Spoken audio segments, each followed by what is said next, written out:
BP వచ్చింది, హాస్పిటల్కి వెళ్ళామా, టాబ్లెట్ తీసుకున్నామా, ఓకే కంట్రోల్ అయిందా, మళ్ళీ నార్మల్ యాస్టీజ్ రొటీన్ లైఫ్ని లీడ్ చేసేస్తూ ఉంటారు. ఇక్కడ ఏమవుతుందంటే కొంతకాలం అయ్యేసరికి మేబీ ఈ ఇయర్ బీపీ ఎఫెక్ట్ అయింది, with in the 2-3 years again మళ్ళీ అది హైలోకి వెళ్ళిపోవడం, అక్కడున్న డోస్ ఇప్పుడు 20 పవర్ ఇచ్చింది 40 పవర్లోకి వెళ్ళడం, అంటే బీపీ టాబ్లెట్ మీరు యూస్ చేసే పవర్ ఏదైతే ఉందో దాన్ని ఇంక్రీజ్ చేసుకుంటూనే వెళ్తూ ఉంటారు. ఇక్కడ ఏంటి అని అంటే ఇప్పుడు మనం కొన్ని మేనేజ్మెంట్స్ చేసుకోవాలి. మేనేజ్మెంట్స్ ఏంటి చూసుకున్నట్టయితే డైటరీ లైఫ్ స్టైల్ ఏదైతే ఉందో డైటరీ లైఫ్ స్టైల్ కూడా మనం బాగా అంటే కాన్షియస్గా బాగా మనకి హెల్దీ లైఫ్ స్టైల్ లీడ్ చేసే విధంగా ఎప్పుడైతే డైట్ని మనం ఫాలో చేయగలుగుతూ ఉంటామో అప్పుడే బీపీ అనేది కంట్రోల్లోకి వస్తుంది.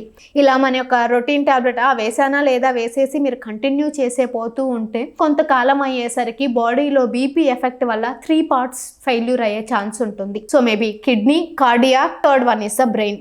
బీపీ అనేది రాకూడదు, వచ్చినా దాన్ని నియంత్రించేసుకోవాలి, లేదా అసలు నాకు తగ్గదు అనుకున్న మినిమం పవర్ టాబ్లెట్ యూస్ చేసుకుంటూ అయినా డైటరీ లైఫ్ స్టైల్ని లీడ్ చేసుకుంటూ వెళ్ళాలి. బాగా కంప్లీట్ మంచిగా నిద్ర, ఆల్మోస్ట్ ఒక 5 hours డీప్ స్లీప్ కావచ్చు, 8 hours ఇంటర్మీడియట్ స్లీప్ కావచ్చు, మంచి నిద్ర వెళ్ళాలి. రోజు ఒక 4 లీటర్ల నీళ్లు తాగడం చెయ్యాలి. సో నీళ్ళు ఎక్కువ తాగడం వలన మన యొక్క హార్ట్ ఫంక్షనింగ్ బాగా ఇంప్రూవ్ అయ్యి సర్క్యులేషన్ బాగా జరుగుతూ ఉంటుంది. సో అందుకే నీళ్లు బాగా తాగాలి. సో డైట్ లో మార్నింగ్ ఏం తీసుకోవాలి, ఆఫ్టర్నూన్ ఏం తీసుకోవాలి, ఈవినింగ్ ఏం తీసుకోవాలి. బీపీ వచ్చినప్పుడు సలాడ్స్ తీసుకోవడం, లేదా స్ప్రౌట్స్ తీసుకోవడం, లేదా ఫ్రూట్స్ తీసుకోవడం ఎక్కువగా చేస్తూ ఉండాలి.